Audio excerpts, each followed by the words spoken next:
देणार नाही. अरे कोण म्हणता देणार नाही. त्याशिवाय राहणार डोकं वरती पाय, आणि या महायुती सरकारचं करायचं काय. डोकं वरती पाय. शेतकरी त्रस्त, शेतकरी त्रस्त. कोण म्हणता देणार नाही. अरे कोण म्हणता देणार नाही. अरे या गद्दारांच्या सरकारचं करायचं काय. अरे या गद्दारांच्या सरकारचं करायचं काय. अगदी डोकं वरती पाय. 50 खोके, 50 खोके.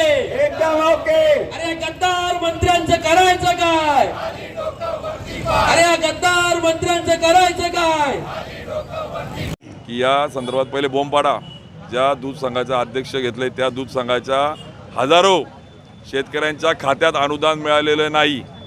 मी कुठला आरोप करत नाही, मला कुठलं राजकारण करायचं नाही. आम्हाला महाविकास आघाडीला कुठलंही राजकारण करायचं नाही आहे किंवा भावनेशी खेळायचं नाही. आम्ही अत्यंत शाश्वत शेतकऱ्यांच्या हक्काच्या मुद्द्यावर, मग ते दूध असो किंवा कापूस, केळी असो किंवा ज्वारी, या मुद्द्याला, या प्रश्नाला आम्हाला उत्तर पाहिजे. आम्ही राजकारण करण्यासाठी नाही तर त्या प्रश्नाला न्याय मिळण्यासाठी बसलो. त्यामुळे त्याला उत्तर द्या, ती बोंब पाडा.